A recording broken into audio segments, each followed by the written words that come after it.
Sobat Finansial.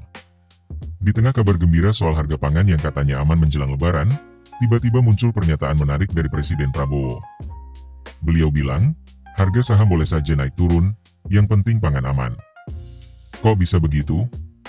Apa memang urusan perut lebih penting dari kondisi pasar modal, yang lagi kurang oke?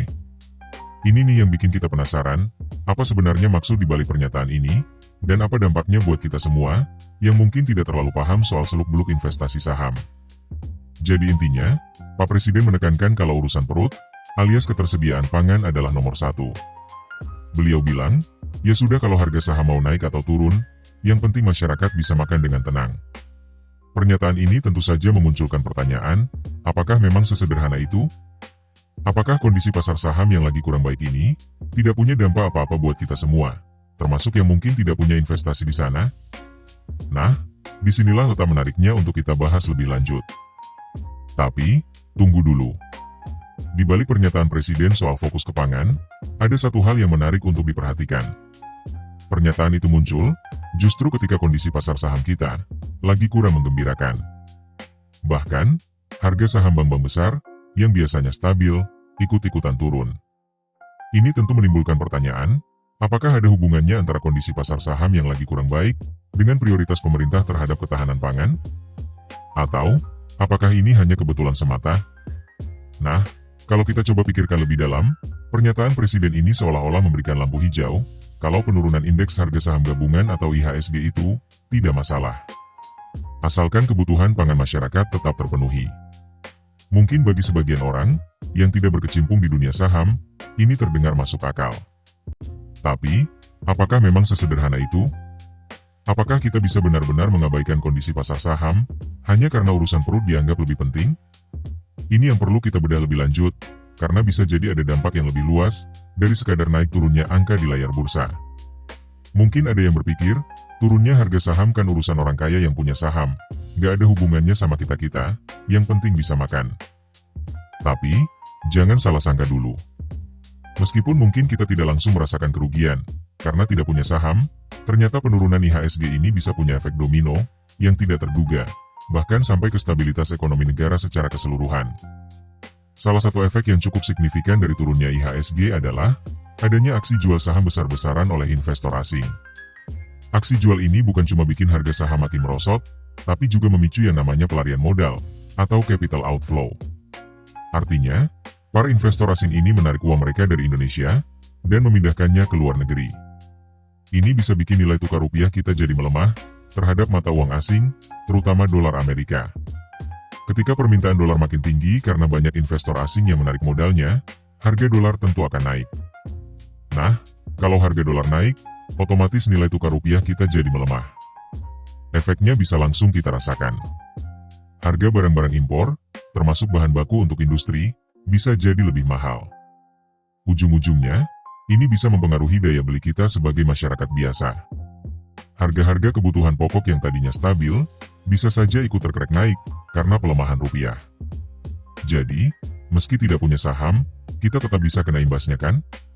Tidak cuma itu saja dampaknya, kondisi pasar modal yang lagi kurang stabil, juga bisa membuat sektor real, yaitu dunia usaha yang sebenarnya menghasilkan barang dan jasa, jadi ikut terpengaruh. Perusahaan-perusahaan yang tadinya punya rencana untuk mengembangkan bisnisnya, bisa jadi menunda ekspansi, karena mereka kesulitan mendapatkan pendanaan. Kenapa bisa begitu? Karena investor pada takut untuk menanamkan modalnya, di tengah ketidakpastian pasar.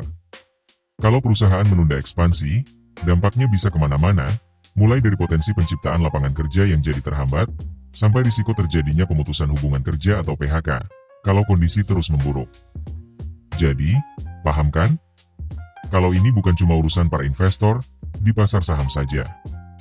Oleh karena itu, penting bagi kita untuk terus memantau perkembangan yang terjadi di Bursa Efek Indonesia, atau BEI. Kita perlu tahu, apakah penurunan ini hanya guncangan sementara yang akan segera pulih, atau justru merupakan awal dari masalah yang lebih besar, dan berkepanjangan. Kalau situasinya terus begini, dampak negatifnya terhadap perekonomian, tentu bisa lebih serius lagi. Jadi, meskipun fokus utama pemerintah adalah menjaga ketersediaan pangan, kita tidak bisa begitu saja mengabaikan apa yang terjadi di pasar saham. Keduanya saling terkait, dan bisa mempengaruhi kondisi ekonomi secara keseluruhan. Nah, di tengah kondisi pasar yang begini, para investor, khususnya investor dari dalam negeri, punya peran penting. Jangan sampai mereka ikut-ikutan panik dan menjual sahamnya, karena melihat investor asing melakukan hal tersebut.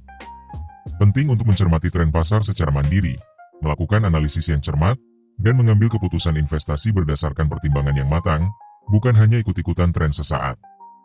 Dengan kata lain, investor domestik diharapkan bisa menjadi penyeimbang di pasar modal.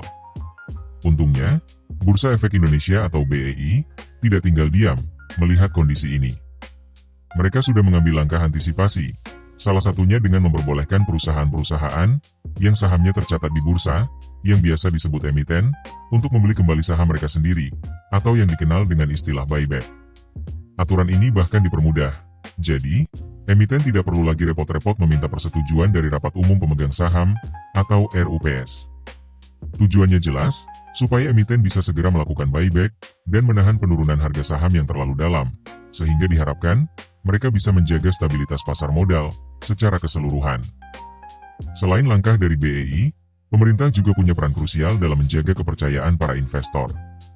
Caranya adalah dengan memastikan bahwa semua kebijakan fiskal yang dikeluarkan bisa memberikan keyakinan kepada investor bahwa kondisi ekonomi Indonesia tetap stabil dan prospektif. Dengan begitu, diharapkan para investor, baik dari dalam maupun luar negeri, tidak panik dan menarik modalnya secara besar-besaran, yang pada akhirnya bisa membantu menjaga stabilitas pasar modal. Jadi, meskipun fokus pada pangan itu penting, pemerintah juga perlu memastikan bahwa pasar modal tetap kokoh, agar ekonomi secara keseluruhan tidak terganggu.